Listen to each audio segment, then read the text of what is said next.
வணக்கம். நான் சப்புரோன். இன்னைக்கு நம்ம வந்து பீஃப்ல தம் பிரியாணி 300 பேருக்கு ஒருத்தங்க ஆர்டர் பண்ணியிருக்கிறாங்க பர்த்டே பார்ட்டி. அதுக்கு எக்ஸ்பிளனேஷன் தான் நான் உங்களுக்கு இன்னைக்கு கரெக்டாக A to Z உங்களுக்கு சொல்ல போகிறேன். இந்த வீடியோ நீங்கள் கடைசியில் பார்த்தீங்கன்னா உங்களுக்கு ஒரு தெளிவான விளக்கம் கிடைக்கும். நீங்கள் சின்ன சின்ன ஃபங்க்ஷன் நீங்களே செய்து பார்க்கலாம். ப்ளஸ் வந்து என்ன ஃபுட் ஆர்டர் இருந்தாலும் எங்களை கான்டாக்ட் பண்ணுறது இது வசதியாக இருக்கும். பீஃப் பிரியாணி அதே டைமில் வந்து பார்த்தீங்கன்னா மட்டன் ஸ்டைலில் பண்ணுறோம். மட்டன் ஸ்டைல் அப்படின்னா பீஃப் நமக்கு இதுக்கு ஸ்பெஷலாகிட்டே வந்து 1க்கு 1.5 கணக்கு பண்ணி பண்ணுறோம். 300 இருக்கும் பார்த்தீங்கன்னா 1.5 கொஞ்சம் எக்ஸஸாக 45 கிலோ வேறு அதில் 50 கிலோ எடுத்துட்டு இளங்காலம் அப்படின்னு சொல்லுவாங்க. நம்ம ஸ்பெஷலாக ஆர்டர் பண்ணி அதில் கொஞ்சம் குழப்பெல்லாம் கலந்து வரேன். அடிஷ்னலாக கொஞ்சம் குழப்பெல்லாம் பண்ணிடுவோம். நம்ம கடைசியில் பார்த்தீங்கன்னா மட்டன் பிரியாணி போலே தான் இருக்கும். அது மட்டன் பிரியாணி சாப்பிட ஒரு ஃபீல் இருக்குது. அப்போ மட்டன் வந்து ரொம்ப காஸ்ட்லி அப்படிங்கிறதுனால மட்டனுக்கு மாற்றாக சிலவங்க இதே மாதிரி ஆர்டர் பண்ணுறாங்க. இதுவும் பார்த்தீங்கன்னா நம்ம ஒரே அடி ஒரு பெரிய வட்டையில் போட்டு தான் பண்ணுறோம். 35 கிலோ ரைஸில் இவ்வளோ பீஃப் எல்லாமே சேர்த்து ஒரே வட்டையில் பண்ணுறோம். அப்போ நம்ம அளவு ஜாஸ்தி ஆக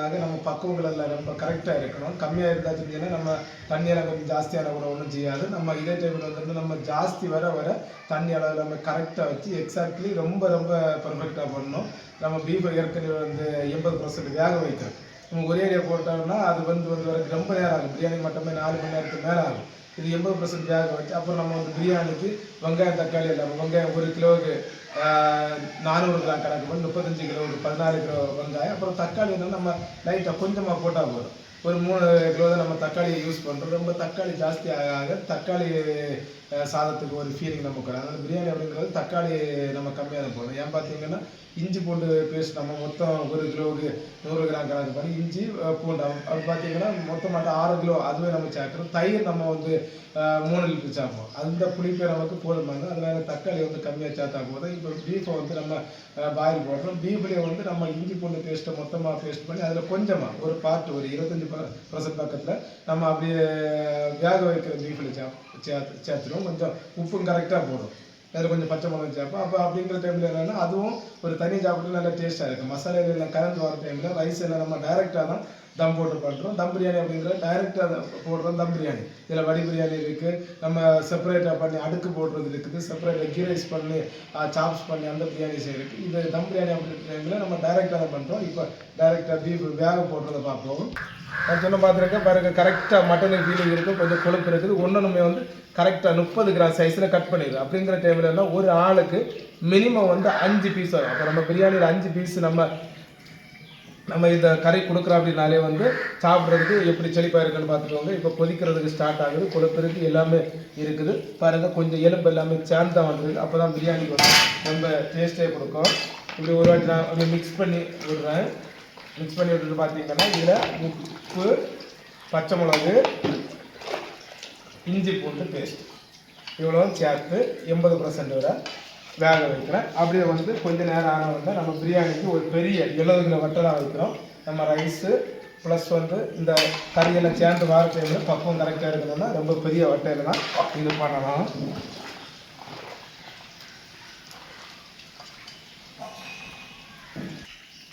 உப்பு சேர்க்குறேன். நம்ம பிரியாணிக்கு ஆடினாலும் நம்ம வந்து மஞ்சள் பொடி சேர்க்கல, அது முக்கியமான விஷயம். அப்புறம் பிரியாணி கலர் மாறிடும். ஃபஸ்ட்டு 1/2 கிலோ அளவு சேர்க்குறேன். இது எக்ஸாக்ட்லி கரெக்டாக உப்பு இருக்கும். இஞ்சி பூண்டு பேஸ்ட்டு சேர்க்குறேன்.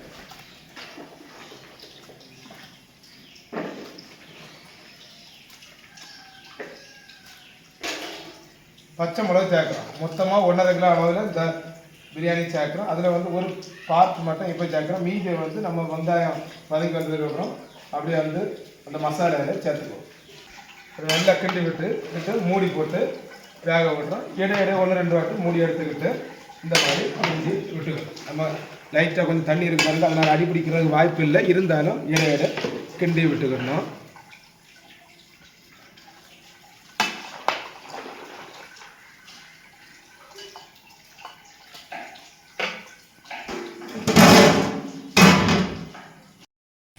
இப்போ பிரியாணி பண்ணுறது நம்ம ஸ்டார்ட் பண்ணுறோம். பாருங்கள் வந்து ரொம்ப பெரிய அகண்ட வட்டை நான் 70 கிலோ சைஸ் வட்டம் சொல்லியிருந்தேன். வட்டை வச்சுருக்கோம். நம்ம ஆரம்பத்தில் தாலுக்குள்ள பொருட்கள் நம்ம இப்போ சொல்கிறோம். நம்ம இதை கை வச்சுருந்தாலே இப்போ தான் வட்டையை தூக்கி வச்சோம். அடுப்பு அப்படி தீ போட்டுவிட்டோம். ஆரம்பத்தில் மீடியமாக தான் போட்டுருக்குறோம். நம்ம வெங்காயம் போட்டதுக்கப்புறம் கொஞ்சம் ஜாஸ்தி பண்ணிக்கிறோம். இப்போ பார்த்தீங்கன்னா நம்ம 1 கிலோவுக்கு 200 மில்லி வீதம். அப்போ 10 கிலோ பாருங்கள் 2 லிட்டரு. அப்போ கடைசி நம்ம 35 கிலோ 7 லிட்டர் வரும் நம்ம எண்ணெய் சேர்க்குறோம். அதே டைமில் என்னென்னா நம்ம இந்த தம் பிரியாணிக்கு நம்ம 1 லிட்டர் கம்மியாக சேர்க்கணும். நம்ம வந்து நல்ல கொழுப்புள்ள பீஃப் எடுத்துக்கிட்டு நான் உங்களுக்கு காட்டி தந்தேன். அப்போ அதுலேயே வந்து கொழுப்பெல்லாம் வாங்கினாரு. அது மினிமம் வந்து ஒரு 1 லிட்டர் மேலே உள்ள எண்ணெய் உள்ள கொழுப்பு தான் அதில் இருக்கும். நம்ம இப்போ எண்ணெய் கரெக்டாக விட்டு அந்த கொழுப்பெல்லாம் சேர்ந்துக்கிட்டுன்னா ரொம்ப தகட்டின மாதிரி இருக்குது. அதனால நம்ம வெல்கா பண்ணுற டைமில் கொழுப்புள்ள பீஃப் இல்லை மட்டன் பண்ணாலும் எது எடுத்தாலும் நம்ம அதுக்கு கணக்கு பண்ணி ஆயிரம் கொஞ்சம் கம்மி பண்ணுறது ரொம்ப சிறப்பாக இருக்கும். அப்போ டேஸ்ட் நம்ம கரெக்டாக வரும், தகட்டாலும் நம்ம வேறு நிறைய சாப்பிடலாம். அப்படியே ஆயிலை விட்டு பார்த்தீங்கன்னா எல்லாமே சேர்த்து 35 கிராம் அளவில் தாளிப்பு. நம்ம தாளிப்பு பாக்ஸ் உங்களுக்கு எல்லாருமே தெரியும். பட்டை, கிராம்பு, ஏலக்காய், ஜாதிபத்திரி, தக்கோலம், பெருஞ்சீரகம் இது எல்லாமே வச்சுருக்கோம். ஒரு வேலை வந்து ஒன்று 2 பொருட்கள் கிடைக்காம போனால் அப்புறம் தப்பு கிடையாது. ஆனால் அளவுங்கிற வந்து எல்லாமே சேர்த்து ஆவரேஜாக ஒரு 35 கிராம், அதாவது 1 கிலோவுக்கு வந்து 1 கிராம், 10 கிலோவுக்கு 10 கிராம் கணக்கு 35 கிலோவுக்கு 35 கிராம். 35 கிராம் கொஞ்சம் வரும். எல்லாமே வந்து வெயிட்லெஸ் தான். உங்களுக்கு தெரியும், ஒரு ஜாதி பத்திரி எடுத்தால் கூட வந்து 1 கிலோ எடுத்தாலும் இவ்வளோ பெருசாக வரும். அவ்வளோ எல்லாமே வெயிட்லெஸ்ஸாக இருந்தாலும் 35 கிராம் அப்படின்றது கொஞ்சம் வரும். அதை நம்ம போட்டுக்கிட்டு அதுக்கப்புறம் பார்த்தீங்கன்னா நம்ம வந்து 1 கிலோவுக்கு 400 கிராம் வச்சு 14 கிலோ வெங்காயம் எடுத்து வச்சுருக்கோம். இதுவே ஃபஸ்ட்டு ப்ரொசீஜர். நம்ம இதுகளை போட்டு வெங்காயத்தை நம்ம சூப்பராக கோல்டன் ப்ரௌன் கலரில் வதக்கும். அதுக்கப்புறம் என்னென்ன சேர்க்குறோம், எவ்வளோ அளவு அப்படிங்கிறத அதுக்கப்புறம் சொல்லிட்டு இப்போ நம்ம பேசிக் பார்த்து ஆயில் சேர்க்குறோம். இது எல்லாமே 1 லிட்டர் பாக்கெட்டு 1 லிட்டர் பாக்கெட் அது மொத்தமாக 6 பாக்கெட் சேர்க்கணும்.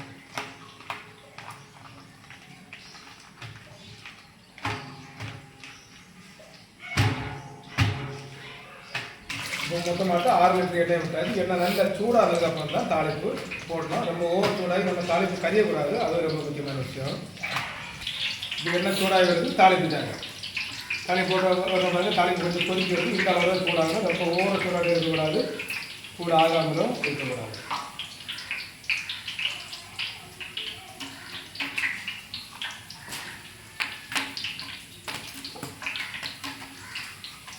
மொத்தம் தாளிப்பு போட்டு முடிச்சாச்சு. அப்படியே வந்து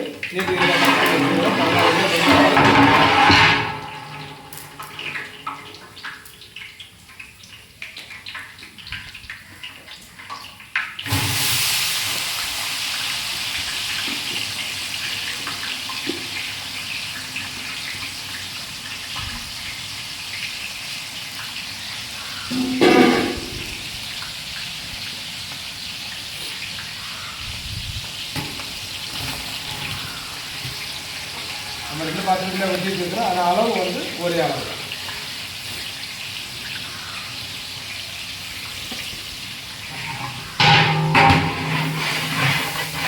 நல்லா கிண்டி விட்டுறோம். இப்போ தீயை கொஞ்சம் ஜாஸ்தி பண்ணி வச்சுக்கிறோம். இது வந்து எப்படி பார்த்தாலும் அரை நேரம் வரை ஆகலாம். நல்ல கோல்டன் ப்ரௌன் ஆகிறதுக்கு அது வரை பொறுமையாக வதக்கி விடணும். இப்போ அரை மணி நேரம் பக்கத்தில் வதக்கி பாருங்க. வெங்காயம் நல்லா கோல்டன் ப்ரௌன் ஆகிட்டு எண்ணெய் எல்லாத்தையும் வதக்கி பாருங்கள். இந்த அளவு அழகாக வதக்கிடணும். இது வத்தல் பொடி சேர்க்கணும். 1 கிலோவுக்கு 10 கிராம் வேணும். 35 கிலோவுக்கு 350 கிராம் அளவு வத்தல் பொடி சேர்க்கலாம்.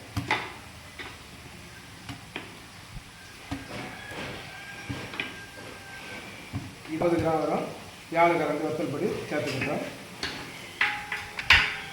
நல்லா கிண்டி விட்டுக்கிட்டு கொஞ்சமாக கரம் மசாலா நம்ம சொந்தமாக கொஞ்சம் கரம் மசாலா வச்சு சேர்க்கணும். கரம் மசாலா நம்ம சேர்க்காட்ட ஒரு தப்பு இல்லை. அதை நம்ம இந்த மட்டன் பிரியாணி, பீஃப் பிரியாணி நம்ம சேர்த்துக்கிட்டோம். கொஞ்சம் ஒரு அடிஷனல் ஒரு மனம் இருக்கும், டேஸ்ட் இருக்கணும்.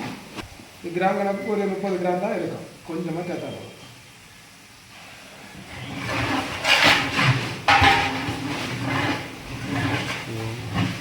நல்லா கிண்டி விட்டுருக்குறேன். மசாலாவோட பச்சை வாசனை போன உடனே புதினா சேர்க்குறோம். புதினா மொத்தமாக 1.5 கிலோ எடுத்துருக்கோம். செழிப்பாட்டுக்கு சேர்க்கணும். அப்படியே வந்து மல்லியில் சேர்க்குறோம். பச்சை மிளகு, வெள்ளை மிளகு, இஞ்சி பூண்டு பேஸ்ட்டு நம்ம பீஃபில் சேர்த்த வந்து பாக்கி சேர்க்குறோம். இவ்வளோ பொருட்களும் இப்போ வந்து நம்ம ஒன்றா சேர்க்குறோம். அந்த வத்தல் பொடியை இந்த எண்ணெயில் நம்ம அப்படி வதக்கிடுவாங்க. நல்ல ஒரு கலர். அதனால இந்த ப்ரொசீஜரை ஃபாலோ பண்ணுறோம். இப்போ அப்படி ஒரு புதினா சேர்க்குறோம்.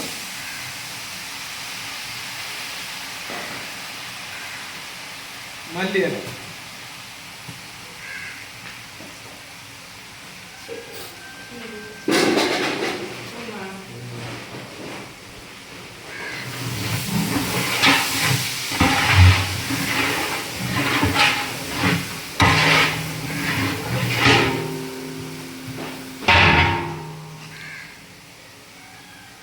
பச்சை மிளகு, வெள்ளை மிளகு. இஞ்சி பூண்டு பேஸ்ட்.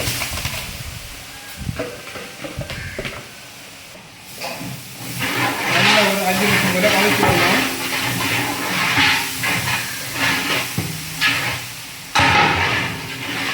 அப்புறமா பார்த்தீங்கன்னா 3 லிட்டர் தயிர் சேர்த்து ஒரு வாட்டி நல்லா கிண்டி விட்டுக்கிட்டு தான் 3 கிலோ தக்காளி சேர்க்குறேன். ஆரம்பத்தில் 15 3 கிலோ அப்படின்னு சொன்னால் தக்காளி 3 கிலோ 16 கிலோ வெங்காயம் கரெக்டாக 4 வச்சு ஒரு பகுதி 25% தக்காளி சேர்க்குறோம். நான் அந்த விளக்கம் ஆரம்பத்தில் சொல்லியிருந்தேன்.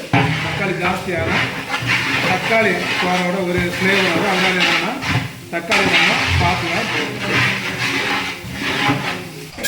தயிர் சேர்க்குறோம். இது 1/2 லிட்டர் பாக்கெட். அப்புறம் மொத்தமாக 7 பாக்கெட் சேர்க்குறோம். லிட்டர் கணக்கு 3 லிட்டர்.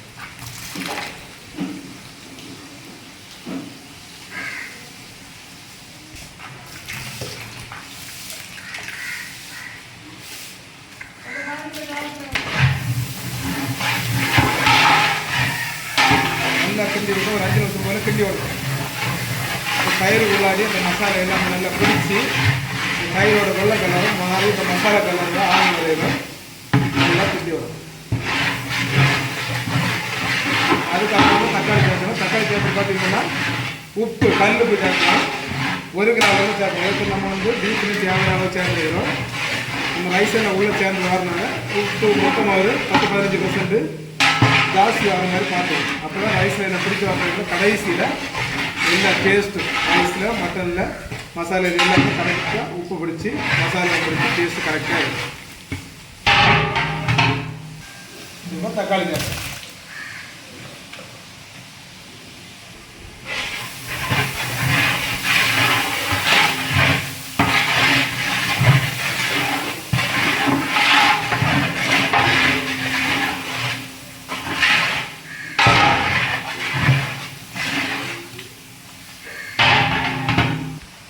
கல்லுப்பு சேர்க்குறோம்.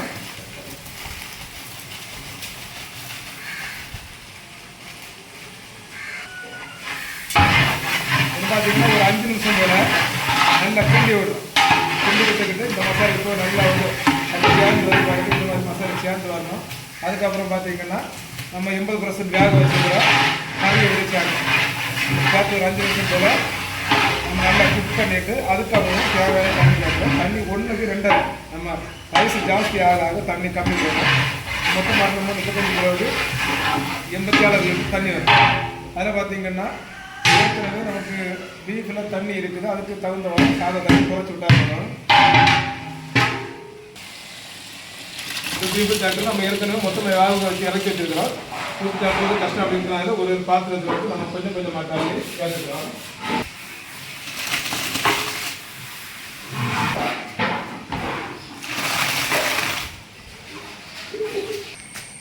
இப்போ மொத்தம் பீஃபும் சேர்த்துருக்கு. அந்த எண்ணெய் நெய்யில் அப்படியே சைடில் தெரிஞ்சு வந்துட்டு பாருங்கள்.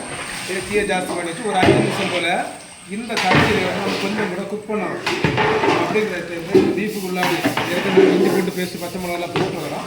இந்த மசாலா எல்லாம் நல்லா உள்ளே பிடிக்கும். அதுக்கப்புறம் நம்ம தண்ணி விட்டு ஒரு வாட்டி கிண்டி மூடியை போட்டுக்கிட்டு தண்ணி கொதிச்சோடனே நம்ம ஏற்கனவே ரைஸை நல்லா கழுவி வாஷில் சூப்பராக வாஷ் பண்ணி ஊற போட்டுக்கிட்டோம். 1/2 மணி நேரம் ஊறலாம் கரெக்டாக இருக்கும். இப்போ ஏற்கனவே ஊற போட்டாச்சு. ஒரு 5 நிமிஷம் இது கொதிச்சாங்க. ஆட்டில் தண்ணி அப்படி இதை மூடி வச்சுட்டு கொதிக்கிற டைமில் அப்படியே அரிசியை அழகாக வடிகட்டி இந்த மசாலா அதாவது மசாலாவில் பார்த்தீங்கன்னா நம்ம வெங்காயம் தக்காளி வைக்கிறோம். அதுக்கு கூட என்னென்ன போட்டோம் எவ்வளோ போட்டோம் அப்படின்னு பார்த்தீங்கன்னா இப்போ பீஃப் இந்த மட்டன் ஸ்டைலு அதில் கொழுப்பெல்லாம் போட்டு தான் செய்கிறோம்.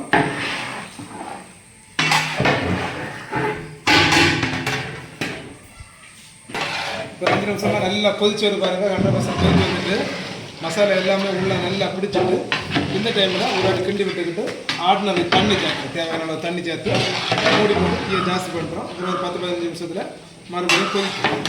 ரைஸ் ஏற்கனவே ஊற போட்டு 15 நிமிஷம் பக்கத்தில் ஆகுது.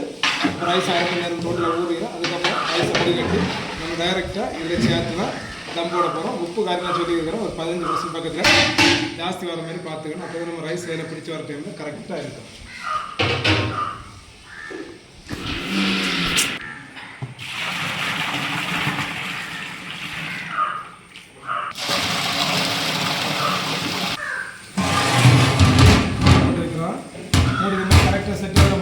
கடைசியில் கங்கல் போடுற டைமில் சூப்பராக தம் ஆகிடும். மறுபடியும் நல்லா கொதிச்சு வந்து பாருங்க. உப்பு காரம் செக் பண்ணிவிட்டேன். காரம் லைட்டாக தெரியுது. உப்பு ஒரு 15% ஜாஸ்தி இருக்குது.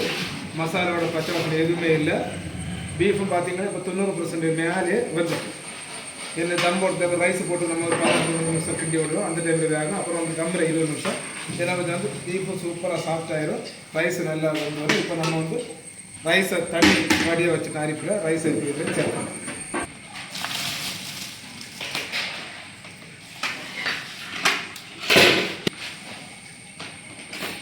ரெண்டு அரிப்பில் தான் தண்ணி வடிய வச்சோம். ஒரு அரிப்பில் நிற்காது. மொத்தமாக போட்டுக்கிட்டு இப்போ கிண்டி விட்டு வரணும்.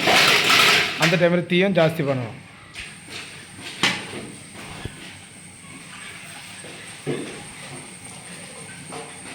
இந்த மாதிரி ரைஸை கிண்டி விட்டு வரணும். சைடாக தான் கிண்டணும். ஃபஸ்ட்டு ஒரு 5 நிமிஷம் நம்ம தீயை ஜாஸ்தி பண்ணி வைக்கிறோம்.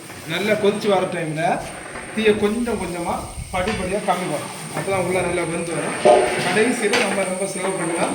நம்மளோட மேலே கனலை போட்டதுக்கப்புறம் அடியில், அதாவது அடுப்பில் தீயை இருக்கக்கூட கனல் மட்டும் இருக்கணும் 5 நிமிஷம். அதுக்கப்புறம் கனலை நம்ம மாற்றிவிட்டு அந்த கல் சூடில் பாக்கி 15 நிமிஷம் மொத்தமாக 5 + 15 20 நிமிஷம் போட வேண்டியது. இது எல்லா இடமும் நல்லா கொதிச்சு வருது. இந்த டைமில் பெரிய எலுமிச்சங்காவோட 5 எலுமிச்சங்காவோட ஜூஸ் அதான் ஏற்கனவே வந்து தயிர் விட்டுருக்கலாம். இது சின்ன காவாக இருந்ததுன்னா கொஞ்சம் கூட ஜாஸ்தி விட்டாலும் தப்பு கிடையாது. நல்லா கிண்டிக்கணும். இந்த சைடாக இந்த மாதிரி சட்டத்தை போட்டு சென்டரில் போட்டு உடச்சே விடாது. வேறு இது வந்து எவ்வளோ செழிப்பாக இருக்குன்னு நம்ம ரைஸ் எடுக்கிற டைம் தெரியுது. அந்தளவு செழிப்பாக போட்டு ஒரு ஆளுக்கு மினிமம் 5 பீஸ் அதுக்கு மேலே கிடைக்கும்.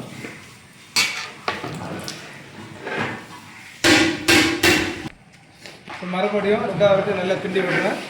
இது பார்த்தீங்கன்னா தீயை கொஞ்சமாக கம்மி பண்ணிக்கணும். ரைஸ் போட்டு கிண்டிடுறேன். தீயை வந்து ஸ்டெப்பாக கம்மி பண்ணிட்டு நம்ம ஓவராக தீயை போட்டுக்கிட்டோம்னா ரைஸ் எல்லாமே தம்பாய் இருக்கும். உள்ளே வந்து வெந்து வராது. அதனால் வந்து நம்ம கேஸில் தீ வச்சோம்னா உள்ளே நல்லா வெந்து வரும்.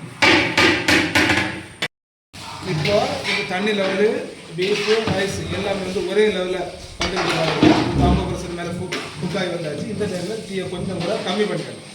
இப்போ மீடியம் ஃப்ளேமில் போட்டுக்கிறோம். இதை ஒரு 2 நிமிஷம் தாண்டி ஒரு வாட்டி கூட மறைச்சிக்கிட்டு தீயை மொத்தமாக கம்மி பண்ணி அதுக்கப்புறம் மறுபடியும் ஒரு வாட்டி மறைச்சி அப்படியே நம்ம லெவல் பண்ணி தான் போட்டு வைக்கலாம். இப்போ பாருங்க சூப்பராக அந்த மீடியம் ஃப்ளேமில் அப்படியே கொதி வந்துகிட்டே இருக்குது. உள்ள நல்லா வெந்து வருது. 75% பக்கத்தில் நல்லா வெந்துக்கிட்டு இந்த வாட்டி இன்னொரு வாட்டி நல்லா மிக்ஸ் பண்ணி விட்டுக்கிட்டு தீயை மொத்தமாக கம்மி பண்ணி விட்டு இந்த கொஞ்சமாக தண்ணி கிடக்கு பாருங்க. இந்த தண்ணி கொஞ்சம் கூட அடியில் போகும். அந்த டைமில் மொத்தமாக இதில் ஒரு வாட்டி நல்லா ஃபினிஷ் பண்ணி மறுபடியும் தம் போட்டு சூப்பராக நான் மிக்ஸ் பண்ணி விட்டு மொத்தமாக கம்மி கண்ணில் மாத்திரம் போகும். இப்போ அடுப்பில் பாருங்கள் விறகு ஒன்றுமே கிடையாது. மொத்தம் விறகு எடுத்து தான் கனல் அப்படியே இருக்குது. ஆவி நல்லா வருது. 80% மேலே வந்தால் இது வந்து சூப்பராக ஃபினிஷ் பண்ணிக்கிறோம். அடியில் உள்ள ரைஸ் எல்லாம் மேலே வந்து மேலே உள்ள ரைஸ் அடியில் போனோம். நல்லா ஃபினிஷ் பண்ணி அப்புறமா தான் தம் போட போகிறோம்.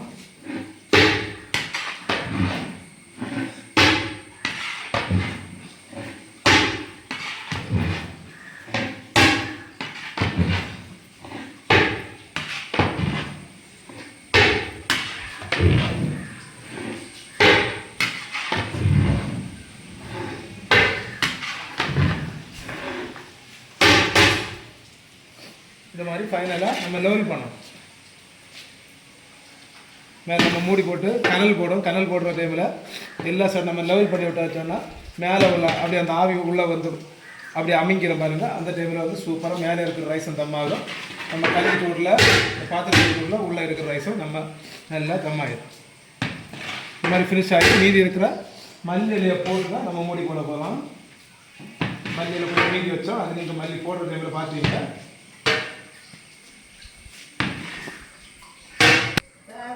அப்படியே மல்லி எல்லாம் தூவி மூடியை போட்டு கனலை வரி போட்டுக்கணும்.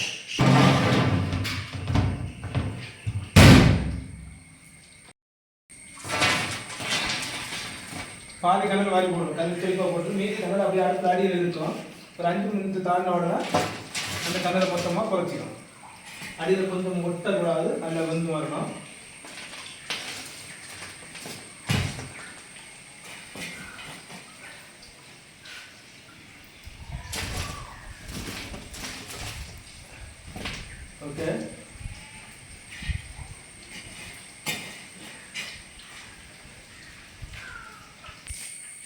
இப்போ 5 நிமிஷம் கடலில் போட்டுருக்கோம். இந்த கடலை மொத்தமாக நம்ம மாற்றிக்கணும்.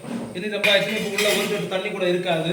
அப்போ என்ன இந்த கடல் இருந்துச்சுன்னு சொன்னால் அப்படியே வந்து அடியில் கரிந்து பிடிக்கும். அதனால நம்ம அந்த கடலை மாற்றிக்கிட்டு அப்புறம் பார்த்தீங்கன்னா இந்த கல் இல்லை நம்ம மொத்தம் 2 மணி நேரத்துக்கு மாதிரி நம்ம அந்த அடுப்பு எழுதி கல் இந்த பாத்திரம் இதில் எல்லாம் நல்ல சூடாக இருக்குது. இந்த சூடு கொண்டு சூப்பராக தம்மாகி வந்துடும்.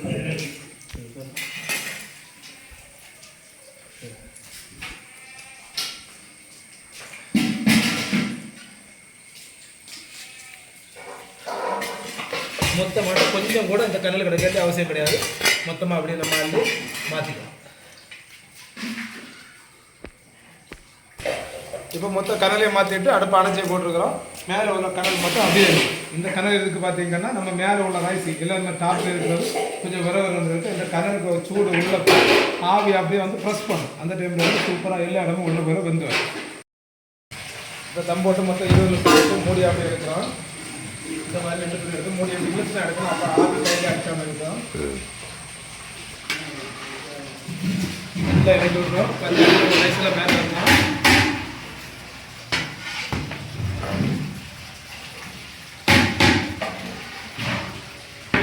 ரைஸ் அப்படி கூட இருக்கு பாருங்க.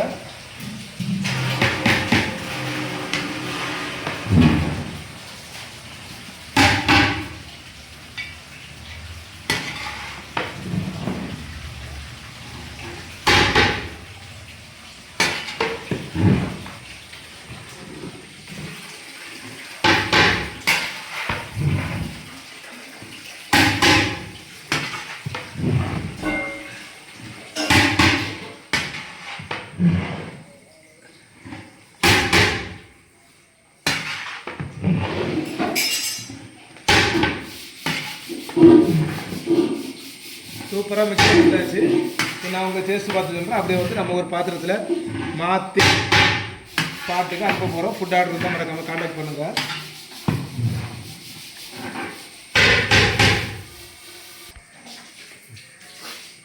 அவர் ப்ரைஸ் அப்படியே கொஞ்சம் எடுத்துக்கிறேன். புரோஜனம் பாருங்க. பீஸும் இருக்குது. பீஸ் கை வச்சாலே அப்படியே வந்து ஒடிஞ்சு வருது பாருங்க. அப்படியே ரொம்ப சாஃப்டாக இருக்குது.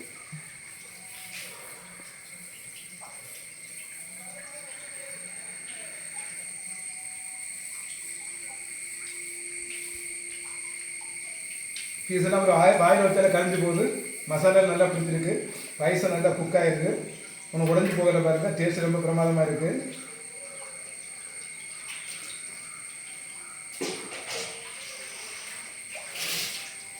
சின்ன சின்ன ஃபங்க்ஷன் நீங்கள் இதே மாதிரி செய்து பாருங்கள். டவுட் இருந்தால் கூட மறக்காமல் கமெண்ட் பண்ணுங்கள். என்ன ஃபுட் ஆர்டர் இருந்தாலும் கான்டாக்ட் பண்ணுங்கள். அடுத்த வீடியோவில் வேறு ஒரு ரெசிபியோட கம்ப்ளீட் பண்ணுறோம். தேங்க்யூ.